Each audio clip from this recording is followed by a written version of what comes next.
The clothes we wear, the sunglasses which we use, computers, hard drives, and even the cleaning products. Why am I giving you all these examples? Because nanotechnology plays an important role in the manufacture of many materials. So, this video is going to be all about nanochemistry. We have been using lasers in DVD and CD players, and these are made up of nano-sized components. If you observe the picture here, it gives us comparative scale from macro materials to atoms. Some objects like tennis ball and human hair are visible to our naked eyes, whereas bacteria, viruses, red blood cells are not visible to our eyes because they are nanomaterials. Let us now understand what is nanoscience. Nanoscience is the study of phenomena and manipulation of materials at atomic, molecular, and macromolecular scales where properties differ significantly from those at a larger scale. In simple words, you can say that nanoscience is the study and application of extremely small things. How would you define nanotechnology?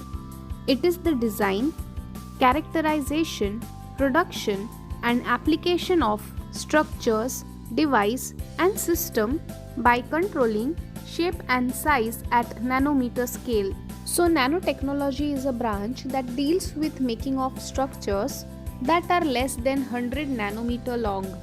In Greek, nano means dwarf, but in actual case, nano is even smaller than dwarf.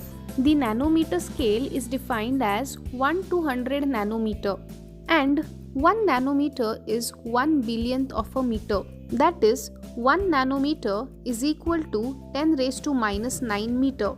When you observe the materials around us, they have macroscopic physical properties, and that is why they are visible to our naked eyes. Materials which are prepared at nanoscale in the range of 1 nanometer to 100 nanometer have unique properties like optical, structural, catalytic, thermal, magnetic, and electrical properties. Optical properties means how the materials interact with light.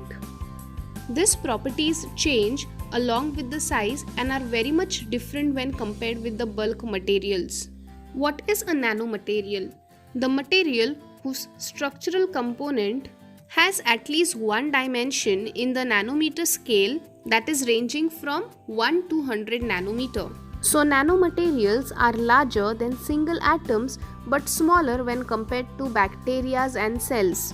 Some example of nanoparticles are nanowires and nanotubes. These nanostructured materials can be large organic molecules, inorganic cluster compounds, and metallic or semiconductor particles. Let us now study what are 1, 2, and 3 dimensional nanoscale system. 0-dimensional nanostructure is the one in which all 3 dimensions are in the nanoscale. For example, nanoparticles. So all the 3 dimensions are less than 100 nanometer, and some other examples of 0-dimension nanostructures are quantum dots, nanorings, nanoshells, and microcapsules. Next is 1-dimensional nanostructures. These are the nanostructures in which 2 dimensions are in nanoscale. So in this, the 2 dimensions are less than 100 nanometer, and some examples of 1-dimension nanostructures are nanotubes, fibers, and nanowires. Next is 2-dimensional nanostructures. These are the nanostructures in which 1 dimension is in the nanoscale. So 1 dimension is less than 100 nanometer, and some example of 1-dimension nanostructures are thin films, layers, and coatings. So how would you define nanochemistry? Nanochemistry is a combination of chemistry and nanoscience. It deals with designing and synthesis of materials of nanoscale with different sizes, shapes, structures, composition, and their organization into functional architectures. Nanochemistry is used in chemical, physical, material science, and engineering. It also has biological and medical applications. Let us now study some characteristic features of nanoparticles. First is color. Color is an optical property which is different at nanoscale. If we consider the example of element gold, we know that it has a very nice shining yellow color. However, if you take 100 gold atoms and arrange it in a cube, the color will appear as red. As I had mentioned earlier, the properties change as a function of size and are very different from their bulk materials. Here is a picture which demonstrates the same. Sample A is the bulk material, that is gold, which appears shiny yellow in color, whereas B and C are 100 gold atoms and hence shows the shades of red. Next property of nanomaterial is surface area. High surface to volume ratio is very important characteristic of nanomaterials.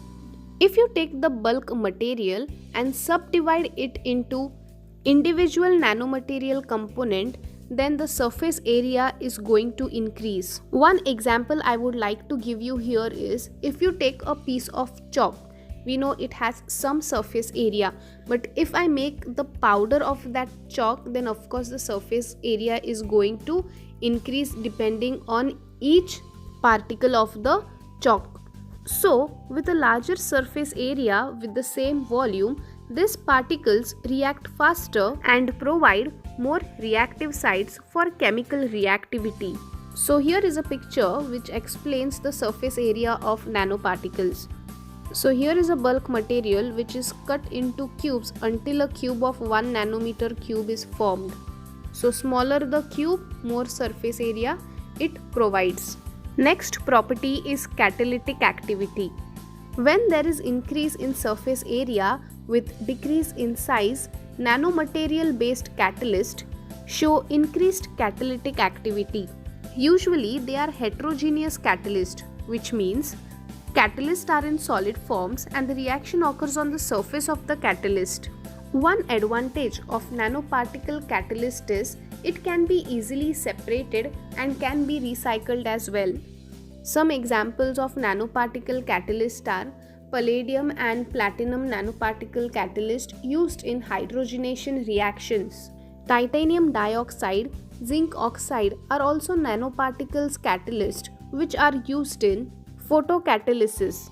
Photocatalysis is an activity occurring when a light source interacts with the surface of a semiconductor material. Gold nanomaterials also act as a very good catalyst for a number of organic reactions. So this was all about the properties of nanomaterials. Now we move on to the history of nanotechnology. Humans have been producing and using nanomaterials for hundreds of years. However, the study of understanding this nanostructured material is something which is very new and recent. Due to the discovery of sophisticated tools and instruments, it has become possible to reveal the information at nanoscale. Here are some examples. The beautiful ruby red color of some ancient glass painting is due to gold and silver nanoparticles which are trapped in the glass matrix. The decorative glaze or metallic film, which is known as the luster, that is the shine, it is found on some medieval pottery and it is due to certain spherical metallic nanoparticles. Carbon black is a nanostructured material which is used in tires of car to increase the life of tire. It was discovered in 1900, that is 1900.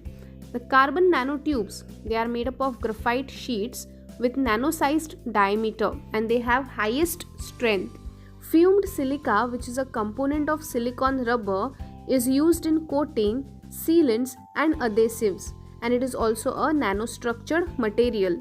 Now we move on to study the applications of nanomaterials.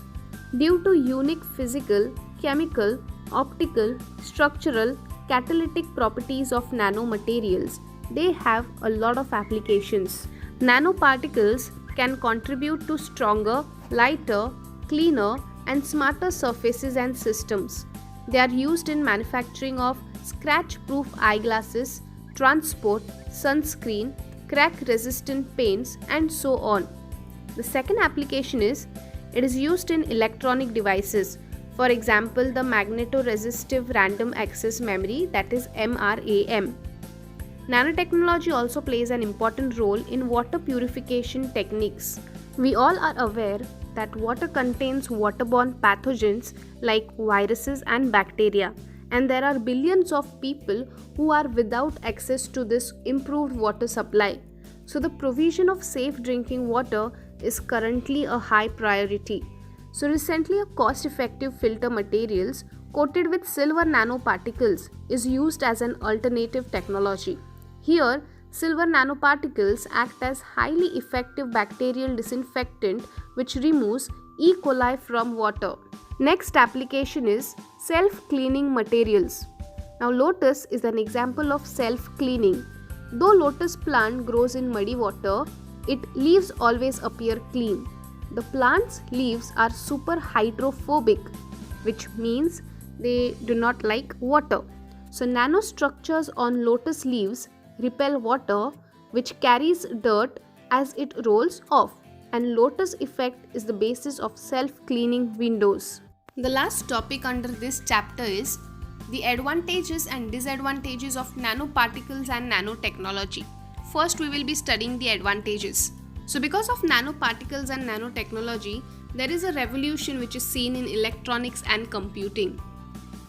If you look at the energy sector, then nanotechnology will make solar power more economical and the energy storage devices will become more efficient.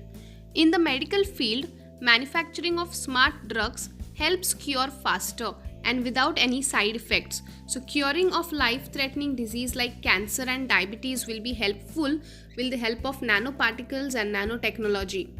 However, there are some disadvantages of nanoparticles and nanotechnologies. Though there are possibilities and advancement nanotechnology offers to the world, there also exist certain potential risks. Nanotechnology has raised the standard of living, but at the same time it has increased the pollution, which includes air pollution. The pollution caused by nanotechnology is known as nanopollution, and this kind of pollution is very dangerous for all the living organisms. Nanoparticles can also cause lung damage.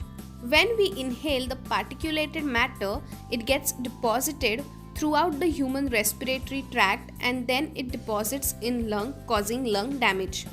The characteristics of nanoparticles that are relevant for human effects are size, chemical composition, and shape. So this was all about our chapter Green Chemistry and Nanochemistry.